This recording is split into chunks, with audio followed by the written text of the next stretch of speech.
गुरुर्ब्रह्मा गुरुर्विष्णू गुरुर्देव महेश्वरा सद्गुरु साक्षात परब्रह्मा तस्मै श्री सद्गुरुवे नमः। जय जय रघुवीर समर्थ श्रीराम समर्थ।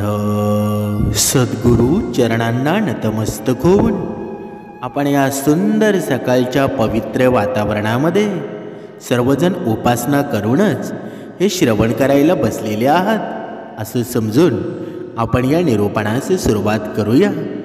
आज आपण या निरूपणामध्ये भगवद्गीतेबद्दल बोलणार आहोत, कारण भगवद्गीतेच्या दिव्य ज्ञानाने प्रेरित आणि पवित्र अशा अनमोल विचारांबद्दल बोलणार आहोत। समर्थांनी सुद्धा सांगितलेलं आहे, या कलियुगामध्ये या विश्वामध्ये मनुष्याने जीवन जगावं कसं हे भगवद्गीता सांगत असते। आणि या भगवद्गीतेच्या या अनमोल विचारांमध्ये या विचारांबद्दल आपण हे निरूपण आज करणार आहोत, जे तुमच्या आयुष्यातील सर्व दुःख, तुमच्या चिंता असू द्या, सर्व निराशा दूर करणार आहेत आणि तुमच्या जीवनामध्ये नवीन ऊर्जा, उत्साह, आनंदाने भरून निघेल। श्रीमद भागवत गीता आहे ना, ही केवळ एका धर्माची नाही, तर पृथ्वीवर प्रत्येक व्यक्तीने ती वाचली पाहिजे आणि समजून सुद्धा घेतली पाहिजे, जेणेकरून त्याला त्याच्या जीवनामधील सुख, शांती, यश या सर्व गोष्टींचा उपभोग घेता येईल। असं म्हटलं जातं की ज्या घरामध्ये दररोज गीता वाचली जाते ना आणि ऐकली सुद्धा जाते, भगवान श्रीकृष्ण स्वतः त्यांच्या घरामध्ये प्रवेश करतात। पण इथे समर्थांनी सुद्धा सांगितलेले आहे, बघा, मनाचे श्लोक असू द्या, बघा दासबोध असू द्या, सद्गुरु चरित्र असू द्या व भगवद्गीता असू द्या, कोणताही ग्रंथ असू द्या, जर तुम्ही ब्रह्ममुहूर्तावर वाचन करायला सुरुवात केली ना, तर त्याचं फळ 100% मिळेलच आणि ते मिळणारच आहे। कारण शास्त्र सांगतो, जिथे ब्रह्ममुहूर्तावर आपण परमेश्वराचं नामस्मरण करतो ना, तिथे तुम्हाला फळ आहे ना, ते 100% मिळून जातं। जर तुम्हाला भगवान श्रीकृष्णाच्या या अमूल्य ज्ञानाचा जास्तीत जास्त लाभ घ्यायचा असेल ना, तर श्रीमद भगवद्गीतेने प्रेरित असलेले हे ज्ञान शेवटपर्यंत ऐका आणि हे विचार दररोज सकाळी, बघा, दररोज रात्री झोपण्यापूर्वी अवश्य ऐकायला हवे। चला तर आपण पाहूया, भगवान श्रीकृष्णाच्या मुखातून येणारे हे अनमोल विचार ऐकूया। श्रीकृष्ण भगवान म्हणतात, जीवनामध्ये असं काही उदात्त कर्म केले पाहिजेत ज्याला ईश्वराशिवाय दुसरा साक्षीदार नाही। बघा, इथे समर्थांनी सुद्धा सुंदर सांगितलेलं आहे। पण मनुष्य आहे ना, जेव्हा दान जरी करतो ना, बघा, हा मनुष्य आहे ना, शास्त्रामध्ये असं सांगण्यात आलेलं आहे की मनुष्याने दान केलं ना, तर त्या दानाचा कधीच, बघा, समोरच्याला माहीत सुद्धा होऊ नये की यानं दान केलं आहे। पण हा मनुष्य काय करतो, जेव्हा दान करतो ना, त्या दानामध्ये स्वतःचं नावसुद्धा टाकायला सांगतो, स्वतःचं नाव मोठा लाऊडस्पीकरमध्ये टाकायला सांगतो। मग त्या दानाचा काही फायदा आहे का? तिथे आपण जे दान करतो ना, ते गुप्तदान असावं, त्याला साक्षीदार फक्त ईश्वर असावा, तरच त्या दानाचा फायदा होत असतो। बघा, आपण हे करतो का? बघा, कोणी रस्त्यामध्ये जरी भिकारी वाट वसरू दिसला ना, आपण त्याला बिस्किटं देतो, काही केळी देतो आणि लगेच त्याचा व्हिडिओ बनवतो की मी ही दान करतो, लोकांवर दया करतो। पण याचं पुण्य आहे ना, त्या मनुष्याला कधीच मिळणार नाही, कारण हे दान आहे ना, ईश्वराला गुप्तदान आवडतं आणि हे गुप्तदान आहे ना, त्याचं सर्वश्रेष्ठ दान आहे। म्हणून जीवन आहे ना, हे जीवन मिळणं ही भाग्याचीच गोष्ट आहे ना। मृत्यू ही काळाची बाब आहे, पण मृत्यूनंतरही लोकांच्या हृदयामध्ये जिवंत राहणं ही कर्माची बाब आहे। बघा, हे लक्षात घ्यायला हवं। श्रीमद भागवत गीतेमध्ये भगवान श्रीकृष्णांनी सुद्धा सांगितलेलं आहे, हे अर्जुन, मी सर्व प्राणीमात्रांच्या हृदयामध्ये राहतो. सर्व प्राणीमात्रांचा मी आत्मा आहे. मी सर्व प्राणीमात्रांचा आदी मध्य अंत आहे. आणि या ग्रहांमध्ये मी सूर्य आहे. वेदांमध्ये मी सामदेव आहे. देवांमध्ये मी इंद्र आहे. आणि या इंद्रियांमध्ये मी मन आहे. मी ब्रह्मा आहे. मी विष्णू आहे. मी महेश आहे. या जलाशयांमध्ये मी महासागर आहे. पर्वतांमध्ये मी हिमालय आहे. आणि या संपूर्ण जगामध्ये तुम्ही जे काही पाहू शकता ना, ते सर्व मीच आहे. म्हणजे काय? म्हणजे इथे स्वतः श्रीकृष्ण स्वारींनी या जगाला सांगितलेलं आहे की या मनुष्याची जिथपर्यंत नजर पोचते ना, तिथे मीच भरलेला आहे. अशी कोणतीही जागा नाही तिथे मी नसतो. फक्त तुमची दृष्टी तिथपर्यंत जायला हवी, तिथपर्यंत पोचायला हवी. श्रीकृष्ण पुढे म्हणतात, हे जग आहे ना, ती माझी माया आहे. आणि जग माझ्यामुळं निर्माण झालेलं आहे. मी त्यांचं पालनपोषण करतो. मी या विश्वाचा नाशही करतो. भूतकाळ, वर्तमान काळ, भविष्यातील सर्व प्राणी मला माहीत आहेत. पण प्रत्यक्षात मला कोणीच ओळखत नाही. पण जो मला ओळखतो ना, तो भक्तिमार्गामध्ये आहे, समर्थांच्या विचारांमध्ये आहे. आणि जे ओळखत नाही ना, ते क्रूर कर्म करत आहेत. बघा, सहनशीलता आहे ना, ही कमजोरी नाही, उलट ही एक ताकद आहे जी प्रत्येकाकडे असते का? कधीच नसते. प्रार्थना कधीही व्यर्थ जात नाही आणि त्या योग्य वेळी स्वीकारल्या जातात. म्हणून हा माणूस आहे ना, त्याच्या विश्वासाने बनत असतो. आणि तो ज्याच्यावर विश्वास ठेवतो ना, ते तो बनत असतो. म्हणजे सर्व कॉपी केलं जाऊ शकतं, परंतु वर्ण, वागणूक ही कॉपी केली जाऊ शकते का? तुमचे विचार नियंत्रणात ठेवायला हवे, कारण तुमचे विचार आहेत ना, ते वास्तवाचं रूप घेत असतात. आणि जर हेतू चांगला असेल ना, तर नशीब कधीच वाईट नसतं. म्हणून काळाच्या निर्मात्याला थोडा वेळ द्या, तो तुमचा काळ बदलेल. मनातील विचारांची ही गर्दी आहे ना, जितकी कमी होईल ना, तितका जीवनाचा प्रवाससुद्धा सुखकर होईल. म्हणून हे मन आहे ना, हे नतमस्तक होणं ही खूप गरजेचं आहे. नुसतं डोकं वाकवून देव कधीच सापडत नाही.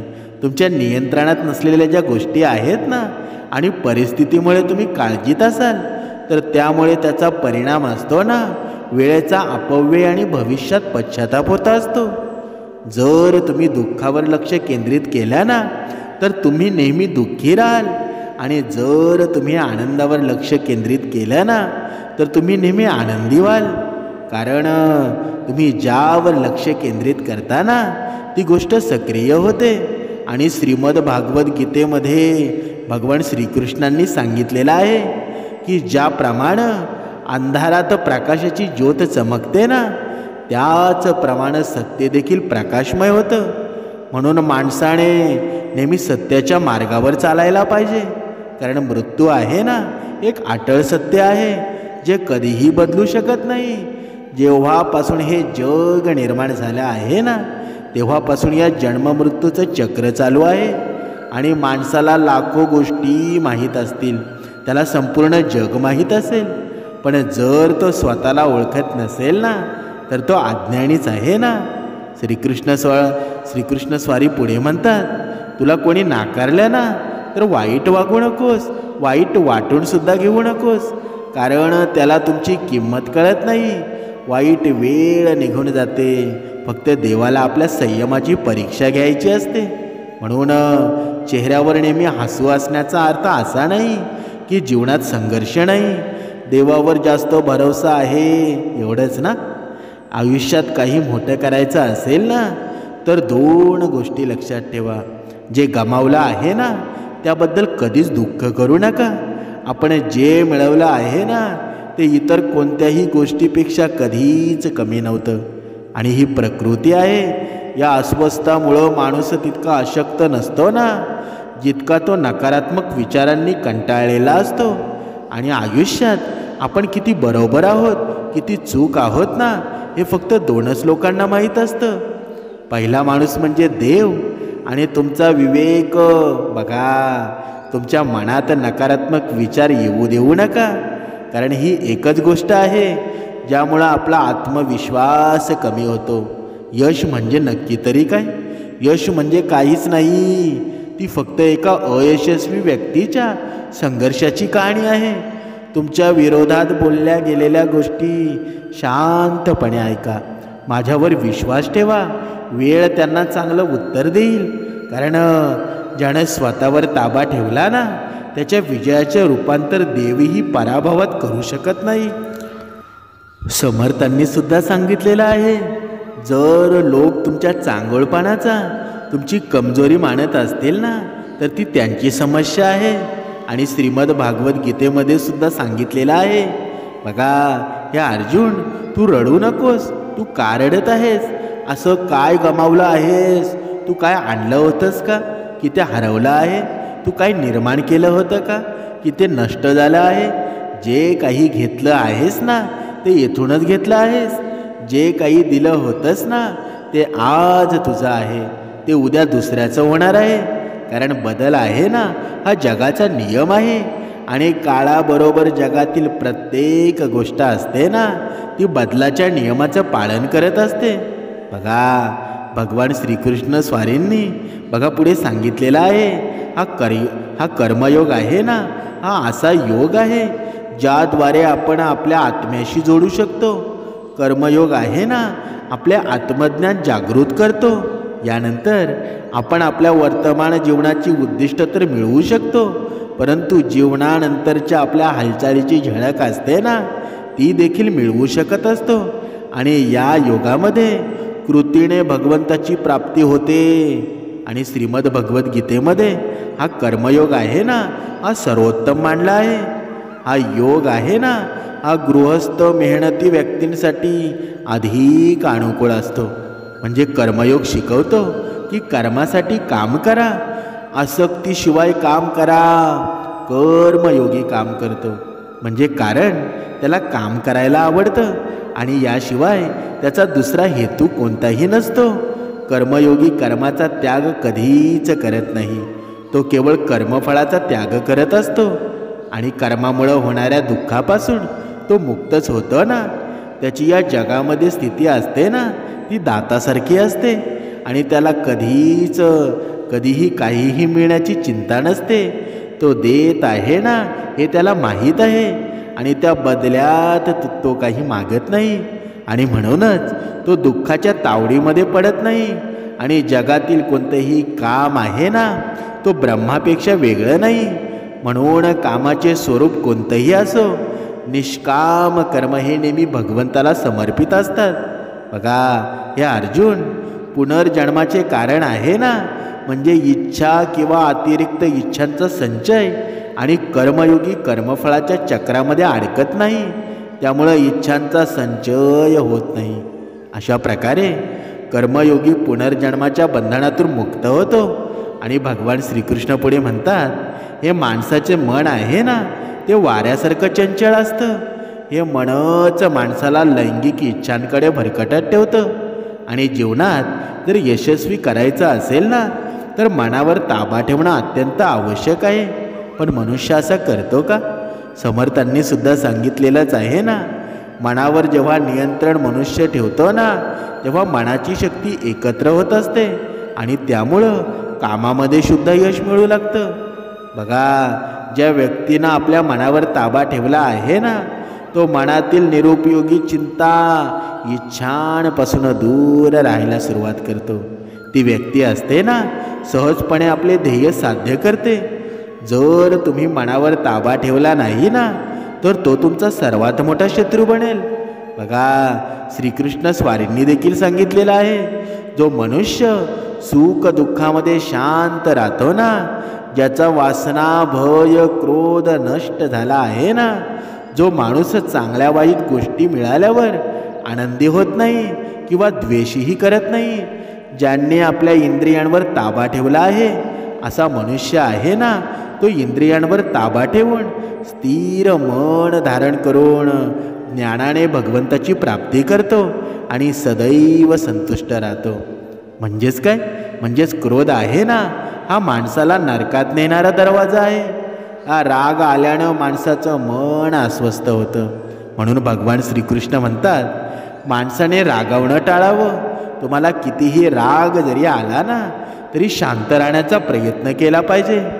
ज्याप्रमाणे समुद्राची स्थिती अचळ असते, अगदी प्रचंड वादळ किंवा अनेक नद्यांचे जलप्रवाह असतात ना, त्यामध्ये प्रवेश करत असतात, तेव्हा इथे आपल्या स्थानावरून कधीच हलत नाही, आपली प्रतिष्ठा कधी सोडत नाही.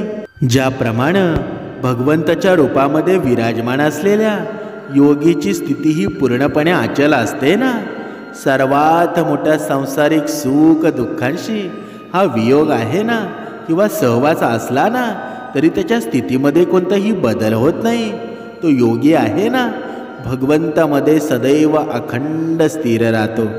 आज तुला जी वेदना होत आहे बघा, तीच भविष्यात तुझी ताकद बनेल. आणि अडचणीत मदत मागायची असेल ना, तर विचारण्यापूर्वी विचार कर. कारण त्रास असतो ना, हा थोड्या काळासाठी असतो आणि उपकार आयुष्यभरासाठी असतात. म्हणून अनुभव आहे ना, हा वयाने येत नाही, तर तो परिस्थितीमध्ये निर्माण होत असतो. जर तुम्ही या जगात आलात ना, तर जगण्याचं कौशल्य पण बाळगा.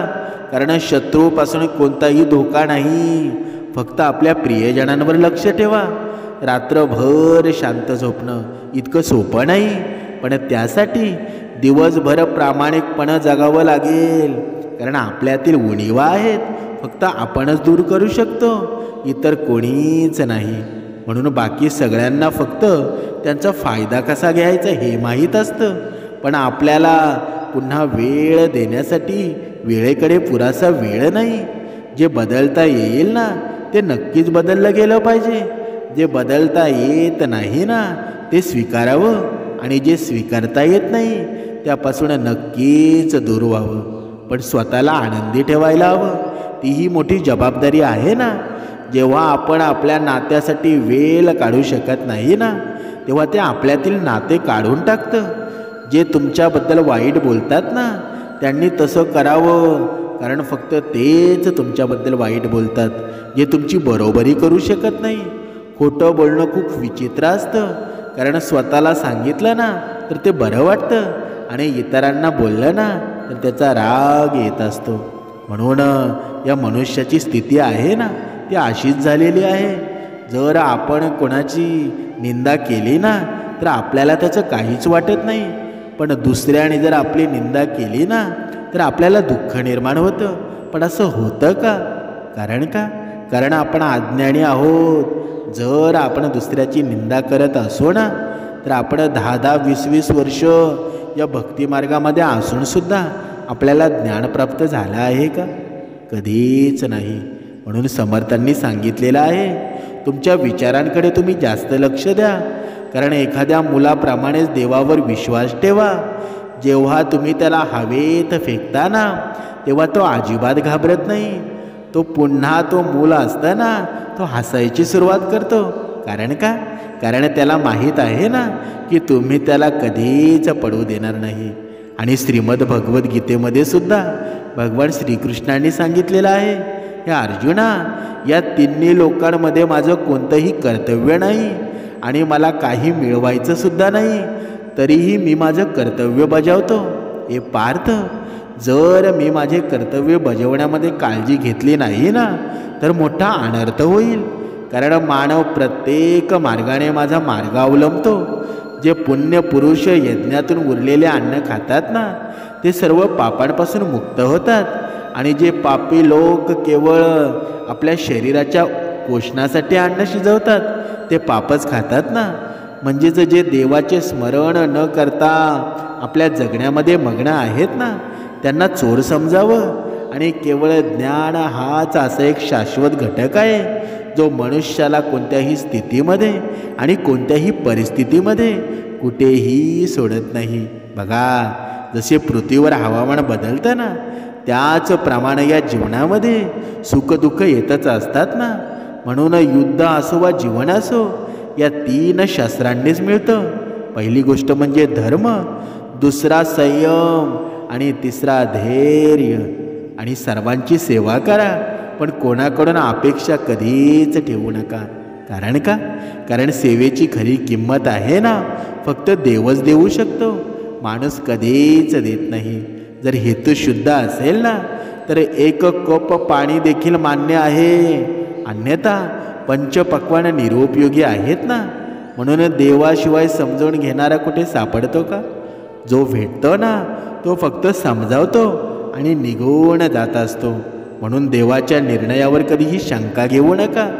जर तुम्हाला शिक्षा होत असेल ना तर नक्कीच काहीतरी चुका असेल. म्हणून तुम्ही बरोबर असाल ना तर काहीही बरोबर सिद्ध करण्याचा प्रयत्न करू नका. बरोबर राहा, कारण काळ असतो ना तो नक्की साक्ष देत असतो. जिथे कृष्णाशिवाय कोणीही ऐकणार नाही ना तिथे बसून रडताना खूप आराम मिळतो. जो तुम्हाला हवी तेवढी वाट बघायला लावतो, वेळ आल्यावर तो तुम्हाला इतकं देईल ना तुम्ही ते सांभाळू सुद्धा शकणार नाही. म्हणजे मैत्री आवश्यक आहे, नातं देखील आवश्यक आहे, पण जीवनातील कठीण परिस्थिती आहे ना ते दाखवून देत असते की एकटं राहण्याची कला आहे ना हे देखील शिकणं आवश्यक आहे. समर्थांनी सांगितलंच आहे ना, आम्ही कधीच मोठे नव्हतो, आमच्या मागे जी शक्ती आहे ना ती मोठी आहे. आणि आयुष्यात एवढा प्रवास केल्यावर एक गोष्ट शिकलो की त्या रस्त्यावर पाऊलही टाकू नका जिथे लोक तुमचा आदर करत नाही. आता मी विश्वासावरील विश्वास गमावला आहे, कारण ज्या व्यक्तीवर मी सर्वात जास्त विश्वास ठेवला होता ना त्या व्यक्तीला मी माझा विश्वास तोडताना पाहिला आहे. म्हणजे काय? बघा, श्रीकृष्ण स्वारी आहेत ना आणि अर्जुनाचं हे संभाषण आहे. आणि श्रीकृष्ण स्वारी अर्जुनाला समजावत आहेत की जवळचा व्यक्ती असतो ना तो कसा आपला शत्रू बनत असतो. आणि जेव्हा त्याच्याकडून लोभ अहंकार जेव्हा निर्माण होतो ना तेव्हा तोच मनुष्य आहे ना तो आपला शत्रू बनत असतो. ज्यांना तुमच्या जवळ यायचं नाही ना त्यांची काळजी घेणं थांबवा. जर त्याला परत यावं लागलं ना तर तो नक्कीच येणार आहे. जो तुमच्यापासून दूर जायला घाबरतो ना त्याचा नक्कीच आदर केला पाहिजे. सर्व वचने शपथा या सर्व खोट्या आहेत, कारण जे शपथ घेतात ना ते सर्वात जास्त खोटे बोलत असतात. म्हणून श्रीकृष्ण स्वारी म्हणतात, आयुष्यात कधी संधी मिळाली ना तर कोणासाठी सारथी व्हा, स्वार्थी कधीच बनू नका. बघा, इथे हे निरूपण आहे ना ते बारीक आहे का? कारण बघा, सारथी आणि स्वार्थी या दोन शब्दांमध्ये जेवढा फरक आहे ना तेवढा आकाशा पाताळामध्ये फरक आहे. जर तुम्हाला कोणाचं व्हायचं असेल ना तर सारथी व्हा आणि स्वार्थी कधीच होऊ नका. कोणाशी कधी किती बोलावं, किती कोणाला समजवावं हे तुमच्या जीवनातील सार्थ आहे ना, हा भाव आहे, ते आपल्याला समजलं पाहिजे. यश असो अपयश असो या दोन्ही जीवनाचे भाग आहेत. दोन्हीही कायमस्वरूपी कधीच नसतात. ही माणसं आहेत ना ती एकमेकांबद्दल बोलण्यापेक्षा एकमेकांशी बोलायला शिकली ना तर आयुष्यातील निम्म्या तक्रारी आहेत, निम्मे दुःख आहेत ना त्या असेच दूर होऊन जातील. म्हणून एखाद्यावर इतका विश्वास ठेवा की जेव्हा तो तुमची फसवणूक करतो ना तेव्हा त्याला अपराधी वाटेल. आणि एखाद्यावर इतकं प्रेम करा ना की त्याला तुम्हाला हरवण्याची भीती वाटेल. म्हणजेच या चार वेदांचा अर्थ माहीत नसेल ना तर ठीक आहे, पण समज, जबाबदारी, निष्ठा आणि प्रामाणिकपणा या चार शब्दांचं मर्म ज्याने जाणून घेतलं ना तो देवास्वरूपच आहे ना. म्हणून भगवान श्रीकृष्णांनी सुद्धा या श्रीमद भगवद्गीतेमध्ये म्हणतात की हे अर्जुना, जेव्हा मनुष्य आपल्या मनातील सर्व इच्छांचा पूर्णपणे त्याग करतो आणि आत्म्यामध्ये तृप्त राहतो ना तेव्हा त्याला स्थिरज्ञानी पुरुष म्हणतात. ज्याचं मन दुःख आल्यावर विचलित होत नाही, जो दुःख मिळाल्यावर आसक्तीरहित असतो ना आणि ज्याची आसक्ती असते भय क्रोध या नष्ट झालेला असतो ना अशा मनाचे स्थिर असतं. या असं म्हणतात ना की ज्ञानी मनुष्य आहे ना या जगामध्ये पुण्य आणि पाप या दोन्हींचा त्याग करतो. म्हणजेच काय? म्हणजेच तो त्यांच्यापासून मुक्त होऊन जातो. जेव्हा तुझी बुद्धी आसक्तीच्या दळदळीतून ओलांडून जाईल ना तेव्हा तू ऐकलेल्या आणि ऐकवलेल्या या जगाच्या परलोकातील सर्व सुखांपासून अलिप्त राहशील. हे पार्थ, बघा श्रीकृष्ण स्वारी अर्जुनाला उपदेशून म्हणत आहेत, हे पार्थ, धार्मिकतेनं भरलेलं हे हृदय आहे ना, ते धार्मिकतेचा सल्ला देतं आणि अधर्मानं भरलेलं हृदय अधर्माचा सल्ला देत असतं. समर्थांनी सुद्धा सांगितलेलं आहे की बघा, लोक तुमचा आदर तेव्हाच करतील जेव्हा तुम्ही त्यांच्यासारखं दुर्लक्ष करायला शिकाल. ज्यांना उधारी घेण्याची सवय असते ना, ते नेहमीच तणावाने वेढलेले असतात. ज्या व्यक्तीचा जगात कमी आदर केला जातो ना, जो इतरांचा आदर करत नाही, कुणालाही इतकं महत्त्व देऊ नका की ती डोकेदुखी निर्माण होईल, आणि कोणाची इतकी खुशामतसुद्धा करू नका की तो तुमच्यासाठी व्यर्थ ठरेल. तुमच्या जीवनामध्ये तुम्हाला चटणी जरी खायला भेटली ना, चटणी भाकर जरी खायला भेटली ना, तर ती शांतीमध्ये खा. कारण का? कारण ती शांतता असते ना, तुमच्या जीवनामध्ये समाधान निर्माण करत असते. पण जर तुम्ही चांगलं चमचमीत खायला जाल ना, तर तुमच्यावर कर्ज होईल, आणि हे कर्ज करून खाल्लेलं अन्न असतं ना, ते जीवनामध्ये कधीच समाधान निर्माण करत नाही. म्हणून समर्थांनी सांगितलेलं आहे की तुमच्यासाठी जे काही आहे ना, तुम्हाला आरशात जे दिसतं ना, त्याशिवाय इतर कोणावरही आणलेपणाने विश्वास ठेवू नका. कारण ज्यांनी आजपर्यंत तुमचं कौतुक करणं सोडलं नाही ना, ते उद्या तुमचा अपमान करण्यात कसर सोडणार नाहीत. आणि त्या लोकांपासून दूर राहा जे तुमचे कौतुक जास्त करतात. ते काम पूर्ण होईपर्यंत घाईत कोणताही निर्णय घेऊ नका. कारण घाईत घेतलेला निर्णय असतो ना, तो अनेकदा चुकीचा ठरत असतो. म्हणजेच काय? म्हणजे आपल्या पंखांवर विश्वास ठेवा. कारण पतंग असते ना, ती वाऱ्यावर विसंबून उडतात. इथे गरीब लोक आहेत ना, ती जमिनीवर पडलेली रोटीसुद्धा आनंदाने खातात, आणि श्रीमंतांना हाताने दिलेल्या रोटीलाही किंमत नसते. म्हणून जे मिळालं नाही ना, ते मिळण्याची इच्छा बाळगा. पण जे मिळालं आहे ना, त्याचा कधीही अनादर करू नका. प्रेमाचा प्रभाव आहे त्या नात्यातच संपत असतो, जिथे एकमेकांचं कौतुक कमी होतं. ज्यांना म्हणायचं आहे ना, त्यांना काहीही म्हणू द्या. कारण एक गोष्ट लक्षात ठेवा, कारण काळ असतो ना, तो नक्कीच उत्तर देत असतो, आणि काळाबरोबर सर्व काही बदलतं. मित्र, प्रेम आणि स्थिती देखील. समर्थांनी देखील सांगितलेलं आहे, आपल्या जीवनामध्ये अनोळखी माणसं येतात, त्यांच्यावर कधीच विश्वास ठेवू नका. कारण का? कारण स्वतःच्या पायावर चालावं लागतं ना, तेव्हा ज्यांना झोप आवडते ना, ते गोड स्वप्न पाहत राहतात. पण ज्यांना त्यांच्या स्वप्नांची किंमत आहे ना, त्यांना झोपही येत नाही. जिथे राहायला घर मिळतं ना, ज्या घरातील लोकांकडून मान मिळत नाही ना, अशा घरात राहण्यापेक्षा रस्त्यावर राहणं कधीही चांगलंच ना. म्हणून भगवद्गीतेमध्ये सुद्धा सांगितलेलं आहे. बघा, श्रीकृष्ण स्वारी अर्जुनाला सांगतात, ह्या अर्जुना, जो कधीही आनंदी नसतो ना, जो कधीही कोणाचा द्वेष करत नाही, जो कधीही दुःखी होत नाही, कधीही इच्छा करत नाही, ज्यानं सर्व चांगल्या वाईट कर्मांचा त्याग केला आहे, तो ज्ञानी मला फार प्रिय आहे. मला प्राप्त करण्याचे 3 मार्ग आहेत. एक पहिला ध्यानयोग, दुसरा ज्ञानयोग, आणि तिसरा कर्मयोग. आणि या सर्वांमध्ये कर्मयोग आहे ना, तो सर्वात महत्त्वाचा आहे.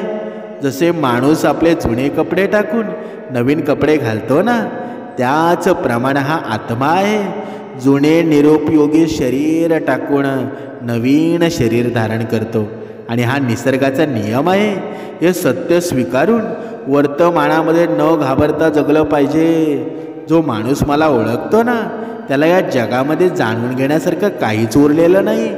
असा मनुष्य आहे ना, जन्म मृत्यूच्या बंधनातून मुक्त होतो. जो माणूस भगवद्गीता वाचतो, त्यावर आचरण करतो, त्याच्या सर्व दुष्कर्मांचा प्रभाव नाहीसा होतो. तुमच्या नशिबात जे काही तुमच्याकडे धावत येईल ना, आणि जे तुमच्या नशिबात नाही ते सुद्धा येईल, आणि पळून सुद्धा जाईल. वाऱ्याची झुळूक जशी नौकेला भरकटू शकते ना, त्याचप्रमाणे या माणसाच्या वासना आहेत, या बुद्धीला भरकटून टाकतात. आणि सुखाची एक गोष्ट केली ना, तर सुख मिळणार नाही, पण आनंदानं जर काम केलं ना तर आनंद नक्कीच मिळणार आहे. म्हणूनच समर्थांनी सांगितलेलं आहे, लोक तुमच्याबद्दल काय विचार करतात ना याची चिंता तुम्ही सोडून द्या. आपण त्यांच्याबद्दल काय विचार करत आहोत ना याची त्यांना स्वतःला काळजी वाटते. म्हणून नतमस्तक झाल्याशिवाय रिकामा होणं जवळजवळ अशक्यच आहे ना. तुमचा अहंकार आतून रिकामा असायला असेल, करायचा असेल ना तर नतमस्तक होणं हाच उपाय आहे. तुम्ही बघू शकता, तितक्या दूर जा, तिथं पोचल्यावर तुमचं पुढचं पाऊल बघता येईल. म्हणजे अश्रूंमध्ये एक मूक प्रार्थना आहे जी फक्त देवच ऐकू शकतो. आपण जे आहोत ना त्याला आपणच जबाबदार आहोत आणि आपल्याला जे बनायचं आहे ना ते बनण्याची शक्ती आपल्यामध्ये आहे. म्हणून हे मन चंचल आहे आणि त्यावर नियंत्रण ठेवणं कठीण आहे, परंतु शांत राहून ते नियंत्रण केलं जाऊ शकतं. जेव्हा आपण कुठेतरी कोणाचे तरी चांगले करत असतो ना तेव्हा आपल्यासाठी सुद्धा काहीतरी चांगलं घडत असतं. यावर विश्वास ठेवा. या तळ हातांच्या रेषांच्या आधी जे बोटे असतात ना हे विनाकारण नाही, कारण भगवंताने या नशिबाच्या आधी मेहनत लिहिली आहे. आणि चांगल्या वर्तनाला आर्थिक किंमत नसते, पण चांगल्या वर्तनामध्ये लाखो हृदय विकत घेण्याची ताकद असते. म्हणून संयम आहे ना ते आपल्या चरित्र्याचे मूल्य वाढवतं. परंतु खरे मित्र आणि कुटुंब आपल्या जीवनाचे मूल्य वाढवत असतात. म्हणून समर्थांनी सांगितलेलं आहे, जीवनाचा जर आनंद लुटायचा असेल ना तर ग्रंथांवर विश्वास ठेवा. भगवद्गीता, दासबोध, मनाचे श्लोक, ज्ञानेश्वरी, तुकाराम गाथा असे अनेक ग्रंथ आहेत ना, वेद झाले. या सर्वांवर विश्वास ठेवून ब्रह्ममुहूर्तावर त्यांचं वाचन करा. तुमच्या जीवनामध्ये नक्कीच चमत्कार घडेल. आणि भगवद्गीतेचं एवढं सामर्थ्य आहे ना, ज्याने हे विश्व निर्माण केलं ना त्यांच्या लेखणीनेही भगवद्गीता तयार झाली. आणि जर तिचं आपण श्रवण केलं तर आपल्या जीवनामध्ये नक्कीच बदल होईल, आपल्या जीवनामध्ये सुख निर्माण होईल. आणि प्रत्येकाला वाटत असेल ना की आपल्या जीवनामध्ये सुख निर्माण व्हावं तर अगोदर तुम्हाला दुसऱ्याचं सुख पाहावं लागेल. त्या सुखामध्ये तुमचं मन जर सुखी होत असेल ना तर तुम्ही निश्चिंत राहा. तुमच्या जीवनामध्ये एक ना एक दिवस एवढं समाधान, एवढं धन दौलत येऊन जाईल ना तुमचे हात कमी पडतील. जय जय रघुवीर समर्थ.